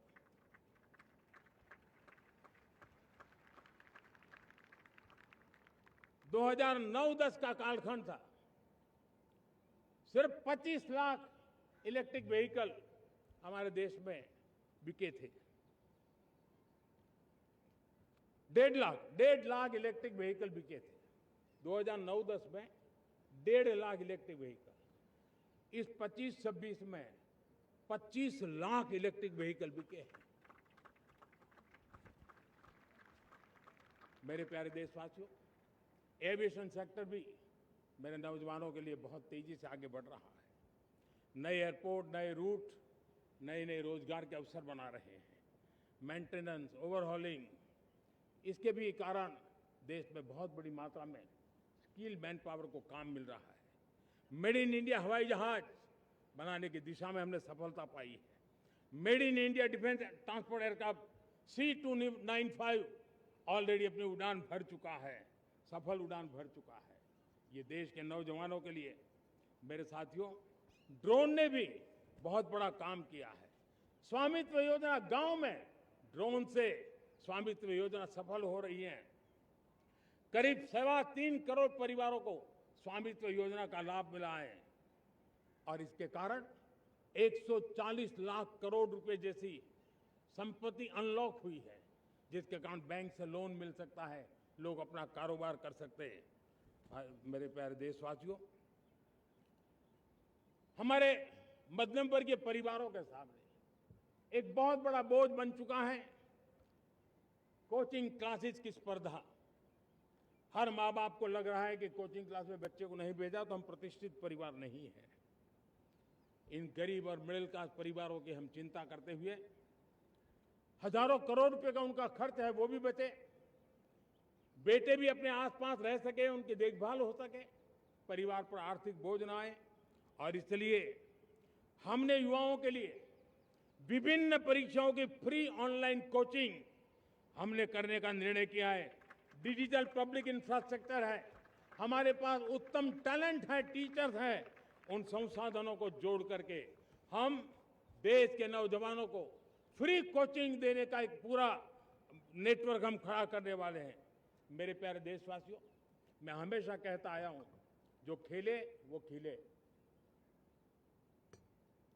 जब मैं खेले वो खिले की बात कर रहा हूं, तब मेरे प्यारे देशवासियों, आज भारत खेल की दुनिया में अपनी जगह बना रहा है। अब खेल के पोडियम में भारत का राष्ट्रगीत सुनाई देता है, भारत का राष्ट्रगान सुनाई देता है, भारत का तिरंगा झंडा लहराता दिखाई नजर आ रहा है। टॉप्स योजना ने बहुत बड़ी सफलता पाई है। खेलो India games, university games, winter games, beach games, sports infrastructure, sports के लिए कोचिंग, स्पोर्ट्स मेडिसिन, स्पोर्ट्स के लिए न्यूट्रिशन, इन सारे विषयों में भारत अब महारत करने की दिशा में आगे बढ़ रहा है। नौजवानों के लिए पूरा नया क्षेत्र, खिलाड़ी न बन सके तो उसकी सपोर्ट सिस्टम में भी बहुत बड़ा क्षेत्र खुल रहा है। स्पोर्ट्स की दुनिया में भारत का प्रदर्शन बेहतर होता रहा है और हम 2036 में ओलंपिक के मजबूत दावेदार बनकर के आगे बढ़ रहे हैं और 2030 में कॉमनवेल्थ गेम्स को भारत होस्ट करने वाला है। और मेरे साथियों, दुनिया में जो ओलंपिक की खेल होते हैं, करीब 40 प्रकार के गेम होते हैं और करीब 350 साढ़े 350 स्पर्धाएं होती हैं ओलंपिक में। और आपको जानकर के दुख होगा मेरे देशवासियों, मेरे नौजवानों, मैं आपको चुनौती देता हूं, मैं आह्वान करता हूं, मैं आपकी मदद चाहता हूं। 350 जितने स्पर्धाओं में भारत 2/3 खेलों में कहीं होता ही नहीं, हमारी मौजूदगी नहीं होती, हम क्वालिफाई नहीं होते हैं। हमने तय किया है कि 2036 में जो ओलंपिक होगा, हम चाहते हैं कि वो भारत में हो, लेकिन 2036 में जिन विधाओं में आज भारत खेलता नहीं है, जिन विधाओं में भारत क्वालिफाई नहीं करता है, जिन स्पर्धाओं में भारत ने छोड़ के रखा है, 3/4 हिस्सा हमारे इंतजार कर रहा है। भारत उस पर बल देगा और इसके लिए हम टैलेंट हंट का एक अभियान भी चलाना चाहते हैं। हमें अगर 2036 के लिए खिलाड़ी चाहिए तो आज जो 5 साल, 10 साल, 15 साल की उम्र के नौजवान हैं, बेटे हैं, उनके तरफ ध्यान देना होगा, उन बेटियों पर ध्यान देना होगा। और इसलिए 5 से 15 उम्र के बच्चों में खेल प्रतिभा ढूंढने के लिए गांव-गांव, शहर-शहर, स्कूल-स्कूल एक टैलेंट हंट का अभियान चलाया जाएगा। बच्चों की प्रतिभा को देखा जाएगा और फिर उनको स्पेशल ट्रेनिंग दे करके देश के लिए खेलने वाले अच्छे खिलाड़ी बनाए जाएंगे। मेरे प्यारे युवा, देश के सामने, देश के नौजवानों के सामने नशा एक बहुत बड़ा संकट बनता जा रहा है। नशा मुक्त भारत, ये हम सबका सामूहिक दायित्व होना चाहिए। हमारे उज्जवल भविष्य के लिए हमारी युवा पीढ़ी मजबूत हो, हमारा युवा सामर्थ्य हमारे देश के लिए काम आए, इसलिए नशा मुक्त भारत। पिछले दिनों माय भारत के वॉलंटियर्स ने, देश के एनजीओज ने देश के सामाजिक सांस्कृतिक संगठनों ने, देश के आध्यात्मिक पुरुषों ने मिलकर के नशा मुक्त भारत का 100 सप्ताह का एक कार्यक्रम तय किया है। 100 सप्ताह तक एक अभियान चलने वाला है। मैं हर परिवार को कहना चाहता हूं कि आप भी इस अभियान का हिस्सा बने, आप इसके साथ जुड़िए और देश के नशा मुक्त भारत के सपने को पूरा करने के लिए आप आगे आइए। मेरे प्यारे देशवासियों, 21वीं सदी में दशकों पुरानी जो चुनौतियां हैं, उन चुनौतियों को खत्म करना बहुत अनिवार्य है। नक्सलवाद, माओवाद लाखों युवाओं के भविष्य को तबाह कर दिया। अनेक माताओं के दूधमल नौजवानों को छीन लिया, बर्बाद कर दिया। हर मां बाप के सपनों को चूर चूर कर दिया। इस नक्सलवाद ने 4 दशक तक हिंदुस्तान के बहुत बड़े हिस्से को, बहुत बड़ी आबादी को दबोच करके रखा था। बंदूक के नोक पर दबोच करके रखा था। संविधान की धज्जियां उड़ा दी थी और देश के सामान्य नागरिकों की रक्षा में 3,500 से ज्यादा हमारे पुलिस के, सुरक्षा बल के जवान शहीद हो गए। युद्ध के अंदर जितने सैनिक मरते हैं, उससे ज्यादा हमारे पुलिस जवानों को जान की बाजी लगानी पड़ी ताकि देश के सामान्य मानवी को सुरक्षा मिले। ये नक्सलवाद ने धरती को लहूलुहान कर दिया था। 2014 में आपने जब हमें मौका दिया, उसी दिन हमने संकल्प लिया था कि हम देश को नक्सलवाद से मुक्त करेंगे। और आज मुझे खुशी है कि नक्सली माओवादी हिंसा आखिरी सांस भी शायद रहने की अब तो ताकत नहीं रही है। पूरी तरह उसे खत्म करने की दिशा में जहां पर कभी नक्सलवादियों की गोलियां चलती थी, जहां पर कभी धरती रक्त रंजित रहा करती थी, आज उसी नक्सल क्षेत्रों में, उसी इलाकों में नक्सल मुक्त होने के कारण विकास, विश्वास और प्रयास का तिरंगा लहरा रहा है। मेरे प्यारे देशवासियों, लेकिन इस चुनौती को हमने कम नहीं आंकना है। इस चुनौती से हमें और भी सावधान रहने की जरूरत है। वर्षों तक देश की सत्ता में माओवादी सोच के लोग गलियारों में अपनी जगह बना करके बैठे थे। सरकारी कमेटियों में सलाहकार के रूप में भी ये माओवादी सोच ने नीतियों को प्रभावित किया था। मेरे प्यारे देशवासियों, जंगलों में हमें हथियारी नक्सलों का खात्मा बुलाने में, उस संकट से देश को मुक्त कराने में सफलता मिली है।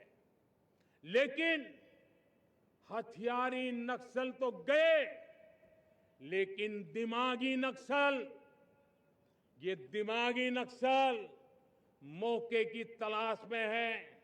हिंसा, अराजकता के वो रास्ते खोज रहे हैं, समाज को गलत राह पर घसीटने के लिए भांति भांति के दांव कर रहे हैं। इन दिमागी नक्सलियों को पहचानना होगा, इन दिमागी नक्सलियों को आइसोलेट करना होगा और राष्ट्र को विकसित राष्ट्र बनाने की मुख्य धारा की ओर देश की युवा पीढ़ी को जोड़ना होगा। मेरे प्यारे देशवासियों, सुरक्षित भारत बनाना हम सबका दायित्व है। चुनौती सीमा के भीतर हो या सरहद से बाहर, भारत हर परिस्थिति के लिए तैयार है। आज युद्ध का नेचर बदल रहा है। अब युद्ध सीमा पर ही होता है, गारंटी नहीं है। आज युद्ध सीमा के अंदर, कहीं रिफाइनरी पे जाकर के, कहीं बैंकिंग सेक्टर को जाकर के, कहीं डेटा सेंटर को जाकर के, एक प्रकार से लड़ाई का नया रूप, इंफ्रास्ट्रक्चर तोड़े जा रहे हैं, फैक्ट्रियां तोड़ी जा रही है। हमने मिशन सुदर्शन चक्र की पिछले सालों घोषणा की थी, बहुत तेजी से उस पर काम चल रहा है। आज डिफेंस एक्सपोर्ट हमारा करीब 50 गुना बढ़ा है। करीब 100 देशों में हमारे अस्त्र शस्त्र पहुंच रहे हैं। वैश्विक पटल पर भारत की प्रतिष्ठा धीरे धीरे बढ़ रही है। बदलते हुए समय में अस्त्र शस्त्र की तरफ काम करना है, सैन्य बलों का सामर्थ्य बढ़ाना है, लेकिन साथ साथ नागरिकों को भी तैयार करना होगा। पिछली शताब्दी के युद्धों के अनुरूप जो सिविल डिफेंस की व्यवस्थाएं हमारे देश में विकसित हुई है वो कालबाह्य हो चुकी है, और इसलिए मैं आज लाल किले से घोषणा कर रहा हूं कि हम आने वाले दिनों में सिविल डिफेंस का एक वाइब्रेंट नेटवर्क खड़ा करेंगे, आधुनिक व्यवस्थाओं से उनको परिचित कराएंगे, आधुनिक संकटों से नागरिकों को रक्षा करने की क्या व्यवस्था हो सकती है, एक बहुत बड़ा वॉलेंटरी फोर्स सिविल डिफेंस का आधुनिक चुनौतियों को पार करने वाला हम बनाने वाले हैं।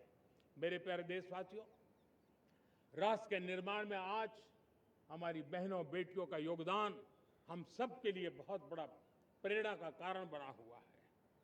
फाइटर जेट हो या सिविल एविएशन, हमारी बेटियां सबसे आगे दिखाई दे रही है।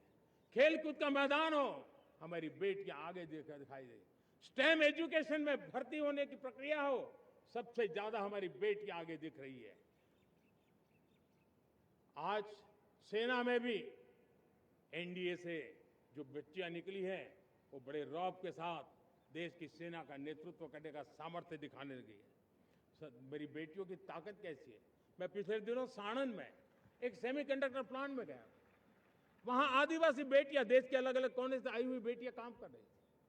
वो उस गांव से आई थी जिन्होंने पासपोर्ट क्या होता है पता तक नहीं था। वो बेटियां विदेशों में गई, ट्रेनिंग लेकर के आई और आज चिप निर्माण का काम कर रही है और बड़े कॉन्फिडेंस, मैं जो उनका कॉन्फिडेंस देखा, मैं सचमुच में बहुत प्रभावित हुआ था। आज 3 करोड़ बहनों को हमने लखपति दीदी बनाने का लक्ष्य तय किया था, उसको पार कर लिया। अब हम 6 करोड़ लखपति दीदी बनाने के लक्ष्य को लेकर के आगे बढ़ रहे हैं।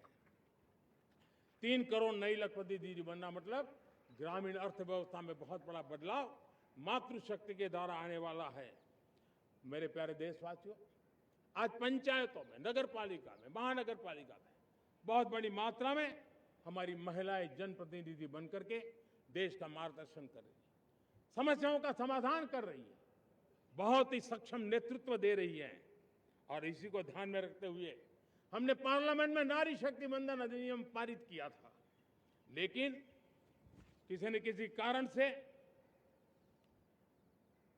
राजनीति के अखाड़े में पिछले 40 साल से ये सपना हमेशा राजनीतिक अखाड़े का शिकार हो गया है। मैं देश के सभी राजनीतिक दलों से आज लाल किले की प्राचीर से तिरंगे झंडे की छाया में खड़े होकर के प्रार्थना करता हूं, आग्रह करता हूं, आइए उन महिलाओं के सामर्थ्य के पुजारी बनिए, उन महिलाओं के सम्मान में आगे आइए और जल्द से जल्द हमारी माताओं बहनों को 33% विधानसभा और लोकसभा में उनको प्रतिनिधित्व मिले, वे भारत की नीति घड़तर के अंदर अपना योगदान दे। समय की मांग है और मैं सभी राजनीतिक दलों से फिर से आग्रह करता हूं, आइए महिला आरक्षण लागू करके महिला सम्मान में आप भी जुड़िए, आप भी यश लीजिए, आप भी क्रेडिट लीजिए, लेकिन मेरी माताओं बहनों को हक दीजिए। मेरे प्यारे देशवासियों, विकसित भारत का संकल्प तभी पूरा होगा जब विकास अंतिम व्यक्ति तक पहुंचेगा। 2014 से पहले सिर्फ 25 करोड़ लोगों के पास सोशल सिक्योरिटी का कवर था, सिर्फ 25 करोड़ के पास। साथियों, पिछले 5-7 दशक में सिर्फ 25 करोड़, हमने एक दशक के भीतर 100 करोड़ देशवासियों को सोशल सिक्योरिटी का कवच दिया है। आयुष्मान भारत योजना से 70 साल की उम्र के बुजुर्गों से भी आज 5 लाख रुपए तक मुफ्त दवाई की व्यवस्था हो रही है। करोड़ों परिवारों को इसके कारण बहुत बड़ी सुविधा मिली है। और इस आयुष्मान कार्ड के कारण 2 लाख करोड़ रुपया जो दवाई और ऑपरेशन के पीछे खर्च होना था, वो मेरे परिवारों के बच्चे हैं, वो गरीब परिवार है, वो मध्यम वर्ग के परिवार है, उनको इतनी बड़ी। मेरे प्यारे देशवासियों, आज मुझे एक काम के लिए आपकी मदद चाहिए। मैं आप सबसे एक मदद मांग रहा हूं। सभी नौजवानों से मैं चाहता हूं कि आप इसका नेतृत्व करिए। आपका 1 या 2 घंटे देश को बहुत बड़ी शक्ति देने वाले हैं। आपको लगेगा 1-2 घंटे में मैं देश की क्या शक्ति, मैं बताता हूं, आप बहुत बड़ी शक्ति बनने वाले हैं। और इसलिए हर घर में वातावरण बने। इन दिनों देश में जनगणना का काम हो रहा है, सेंसस का काम हो रहा है, गिनती चल रही है। और गिनती सिर्फ आंकड़ों से बात बनती नहीं है, उसकी बारीकियों से नीतियां बनती हैं, योजनाएं बनती हैं, देश आगे बढ़ने की अपनी रूपरेखा तैयार करता है। और इसलिए सटीक जानकारियां होना बहुत जरूरी है। कभी कभी जो सरकार की तरफ से प्रतिनिधि आते हैं वो इतनी जल्दी में होते हैं, कभी स्पेलिंग एक लिख देते हैं, कभी अलग लिख देते हैं, और इसके कारण अल्टीमेट परिणाम हमें सही मिलने में दिक्कतें आती हैं। अब जब टेक्नोलॉजी अवेलेबल है और इस बार निर्णय किया है, आप स्वयं भी जनगणना में अपनी जानकारियां अपने मोबाइल फोन से भर करके दे सकते हैं। बाद में कोई बाबू आएंगे, कोई प्रतिनिधि आएंगे, आपसे चर्चा करेंगे, लेकिन आप परिवार के सब बैठ करके अगर डिजिटली अपना रजिस्ट्री करवा दे, सारी बारीकियां, स्पेलिंग में भी गलती ना हो, कोई भी जानकारियों में गलती ना हो, आप जितनी परफेक्ट जानकारी देंगे देश को आगे बढ़ने में बहुत बड़ी मदद मिलेगी। और इसलिए मैं देश के नौजवानों को कहता हूं कि आप अपने परिवार के लोगों को बिठा करके पूरे फॉर्म को समझिए। पहले कागज पे फॉर्म को भर दीजिए, कोई गलती है तो करेक्ट कर लीजिए, और फिर टेक्नोलॉजिकली उसको डिजिटली इसको अपलोड कर दीजिए। आप देखिए इतना बड़ा काम देश कर लेगा और देश का समय और शक्ति सही काम के लिए उपयोग आएगा। और इसलिए मेरे देश के नौजवानों को जनगणना के इस काम में सक्रियता से जुड़ने के लिए मैं आग्रह करता हूं। मेरे प्यारे देशवासियों, मैंने लाल किले से पंच प्राण की बात कही थी। इस पंच प्राण ने देश को अपने आत्मगौरव की ओर लेकर के आगे बढ़ने का, लक्ष्यों को पार करने के सामर्थ्य के साथ आगे बढ़ने का एक बहुत बड़ा संबल दिया है। हमें गुलामी की मानसिकता हर पल मिटाते ही रहना है। जिस भारत का सपना नेताजी सुभाष चंद्र बोस ने देखा था, बाबा साहब आंबेडकर ने देखा था, पंडित नेहरू ने देखा था, सरदार पटेल, भगत सिंह, सुखदेव राजगुरु ने देखा था, डॉक्टर श्यामा प्रसाद मुखर्जी ने देखा था, भगवान बिरसा मुंडा ने देखा था, ज्योतिबा फुले ने देखा था, उन सब से प्रेरणा लेकर के हम आगे बढ़े। इस संकल्प को हम दोहराए, स्वयं से ऊपर राष्ट्र का हित हो, स्वयं से ऊपर राष्ट्र का हित हो और कर्तव्य ही हमारी पहचान हो। मैं सभी देशवासियों से कहूंगा, समय हमारा है। मैं सभी देशवासियों से कहूंगा, समय हमारा है, अवसर हमारा है, संकल्प हमारा है। आइए सपनों को संकल्प बनाए, संकल्प को सामर्थ्य बनाए और सामर्थ्य को सफलता में बदल के रहें। आइए हर कदम को विकास का कदम बनाएं, कदम से कदम मिलाएं, मन से मन मिलाएं, लक्ष्य से जुड़े रहे।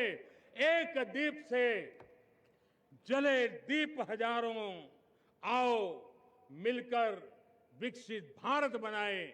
इसी एक भावना के साथ इस मंगल पर्व पर आप सबको अनेक अनेक शुभकामनाएं। मेरे साथ बोलिए, भारत माता की, भारत माता की, भारत माता की, वंदे वंदे वंदे। बहुत बहुत धन्यवाद।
माननीय प्रधानमंत्री श्री नरेंद्र मोदी ने देश के 80वें स्वाधीनता दिवस समारोह के अवसर पर राष्ट्र को संबोधित किया।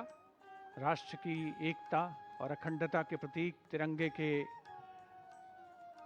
रूप में सैकड़ों की संख्या में गुब्बारे लाल किला परिसर और उसके आसमान को एक नई आभा, एक नया सौंदर्य, एक नया कलेवर प्रदान कर रहे हैं।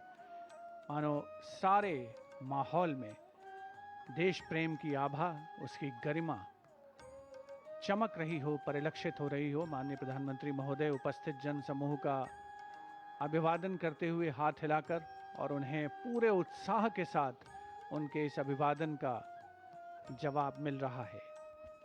The Prime Minister has always talked about inculcating those same values and virtues as the Mahatma had in our lives. The balloons being left out in the open skies, showcasing the free spirit of a young country, the spirit which is taking the country to newer heights. When the Honorable Prime Minister addresses the students and the youth power. He talks about attaining one's goal and keeping the nation first, of making sure that we try to find solutions to the problems we see around us, to uplift others, to believe that everyone is capable of doing great things, and to be able to see the Almighty in each and every soul, to be a firm believer that cleanliness is next to godliness.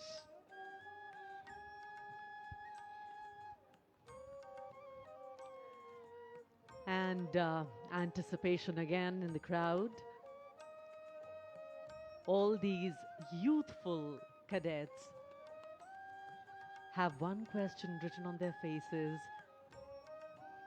that when will Prime Minister will come forward and meet them. This has become a nearly ritual now.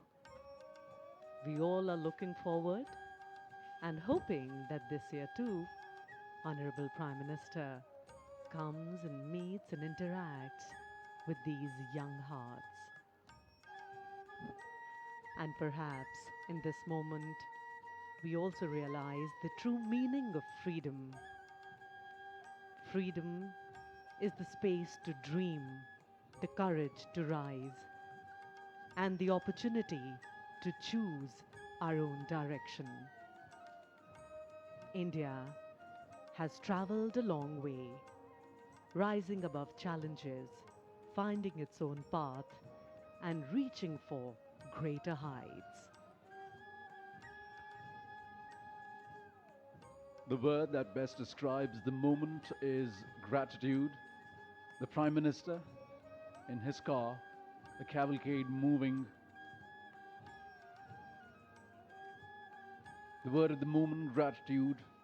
Gratitude bestows reverence, allowing us to encounter everyday epiphanies, those transcendent moments of awe that change forever how we experience life and the world. A vision of a Vikasit Bharat, a developed India by 2047. That is the vision with which each and every one of these youth, the ones being prepared by the tri-services, and the ones in each and every nook and corner of the country, will have to work towards. A nation that is bold, broad-minded, and brilliant today for a strong, self-reliant, and a sustainable tomorrow.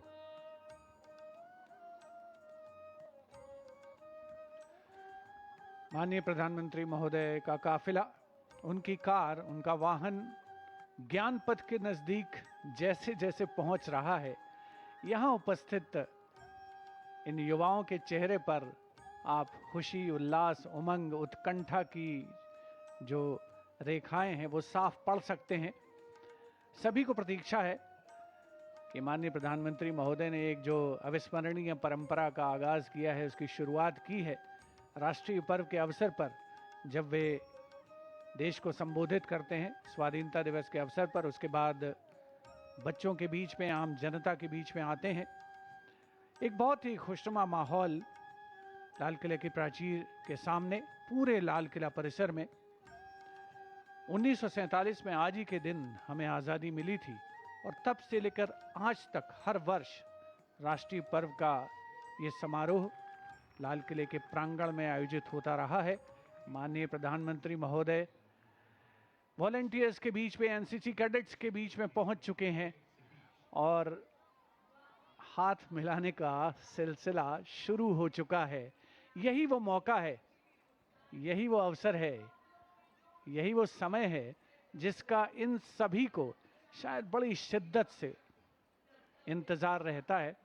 और सही अर्थों में कहें तो देश के सर्वोच्च नेतृत्व को इतने करीब देखकर, उनसे प्रत्यक्ष संवाद करके सबका दिन बन जाता है। कई तो ये समझते होंगे कि उनका जीवन ही बन गया, और उनका ऐसा समझना बहुत हद तक सही भी है। Now we have perhaps one of the most beautiful moments of the morning. The Prime Minister is among the people, greeting them, exchanging smiles, waving to them, and you can see the excitement on every face. For many here, this may be the first time they have seen the Prime Minister up and close. And just look at the children. Those wide smiles, those excited faces, those little waves. For them, this is not just another Independence Day. This is a memory they may carry with them for the rest of their lives. Years from now, they may look back and say, yeah, I was there.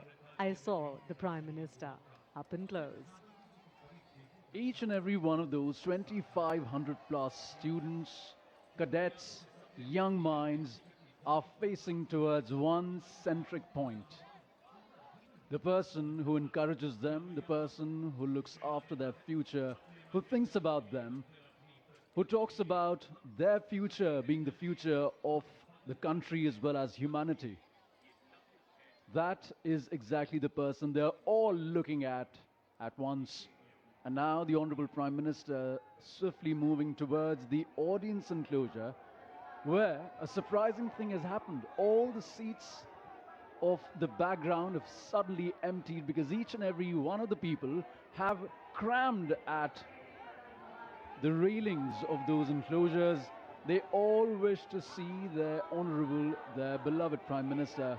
A once-in-a-lifetime opportunity, rather, for many of them, which might not come in their lifetimes again. The Prime Minister, whose address they had eagerly waited for, who addressed them, their dreams, their aspirations, who talked about their future, who talked about Vasudhaiv Kutumbakam, who talked about Sankalp Se Samriddhi. That's exactly the moment of happiness which they're experiencing right now.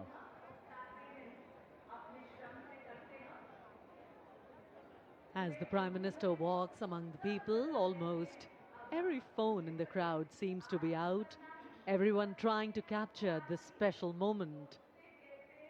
A wave here, a smile there, and a quick greeting. People are recording videos, taking photographs, sharing the moment with those who could not be here.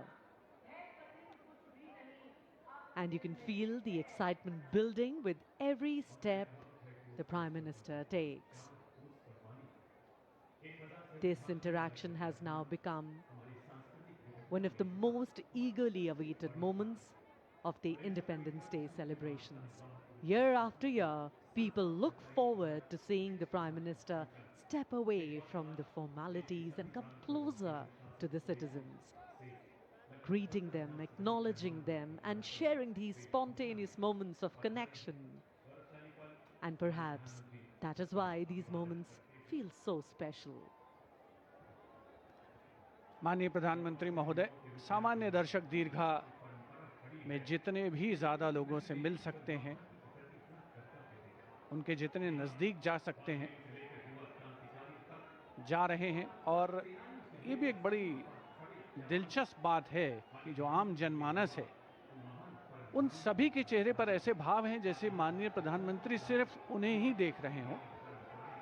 सुरक्षा एजेंसियों के लिए, सुरक्षा कर्मियों के लिए थोड़ा चुनौतीपूर्ण दायित्व होता है ऐसे अवसर पर व्यवस्था को बनाए रखना, लेकिन ये स्वाधीनता दिवस समारोह है, भारत का महा उत्सव है और यहाँ सभी की जिम्मेदारी, सबका उत्तरदायित्व, उसका निर्वहन पूरी निष्ठा के साथ करना एक बहुत बड़ी खासियत है। और वही विशेषता इस स्वाधीनता दिवस समारोह को बेहद खास और उल्लेखनीय, अविस्मरणीय बनाती है। माननीय प्रधानमंत्री महोदय सामान्य एनक्लोजर्स के बाद एक बार फिर से पहुंचे हैं युवा शक्ति के बीच में, प्रत्यक्ष संवाद करते हुए भी नजर आते हैं। और एक बार फिर से, चूंकि अब ये कुछ अंतिम क्षण हैं, तो हर कोई चाहता है कि वो माननीय प्रधानमंत्री महोदय के बहुत नज़दीक आए, उनसे प्रत्यक्ष संवाद करे, उनके साथ सेल्फी ले। और यही वो यादें हैं जो जीवन भर वो अपने साथ रखेंगे, चिरस्मरणीय ये स्मृतियां हैं जिनको वो समेट कर इस स्वाधीनता दिवस समारोह से अपने साथ ले जाएंगे। The vision of a rising space sector, scientific research, sustainable living industries, Green and non-fossil energy, never seen before, speed and scale of infrastructure development, record number of existing, expanding in new metro rail services, intra and intercity metros, the Namo Bharat, cleaner and greener stations, new freight corridors, indigenous locomotives for goods and passengers under the Vande Bharat scheme, a growing sports superpower, preferred destination for medical tourism, a major hub for aircraft and vessel repair, overhaul and maintenance. And these are just a few of the policies that the Prime Minister and his able government is doing for the country, for the future, for the power that they believe the future and the youth hold. Every greeting that the Prime Minister gets has a touch of class as well as culture. He knows that the children are happy, and that's what makes him happy. The official ceremony may have its grandeur, but here among the people, it is wonderfully candid. Children trying to get a better view, some holding up a phone for a photograph. Sea of smiling young Indians, waving, smiling, reaching out to their own Prime Minister. And everyone hoping for that one brief moment of eye contact, a wave, perhaps even a greeting. For many, this will be their photograph of the day. Priyadarshini, how do you say no to such innocent smiles? Is it possible? I think each one of them will cherish this memory forever. माननीय प्रधानमंत्री महोदय, लाल किले की प्राचीर के सामने से युवा शक्ति से प्रत्यक्ष संवाद और साक्षात्कार करके अब रवाना हो रहे हैं। आज का दिन बेहद खास है। ऐसा लगता है खुशियों की सुबह अपने साथ नई आशाओं और नई उम्मीदों का संदेश देकर अवतरित हुई है। 80वां स्वाधीनता दिवस, हमने देश की आजादी के 79 गौरवशाली वर्ष पूरे कर लिए हैं। जनता में अभी भी उत्कंठा है, अभी भी प्रतीक्षा है कि शायद प्रधानमंत्री महोदय को अपने करीब, बहुत करीब देखने की उनकी जो तमन्ना थी वो पूरी हो जाए। वैसे बहुतों की तो तमन्ना पूरी हुई है। आज का भारत एक नया भारत है, नई मंजिलें हैं, नए आयाम स्थापित हो रहे हैं। आज यहाँ की फिजा में खुशहाली है और यहाँ आए लोगों के चेहरे पर भारतीय होने के गर्व को आसानी से महसूस किया जा सकता है। आज हम स्वतंत्र हैं, जिसके लिए एक लंबा संघर्ष हुआ। स्वाधीनता संग्राम का इतिहास जितना लंबा है उतना ही गौरवपूर्ण भी है। भारत की ऊर्जावान युवा शक्ति देश को एक नई दिशा देने को तत्पर दिख रही है। आज हमने अपनी आजादी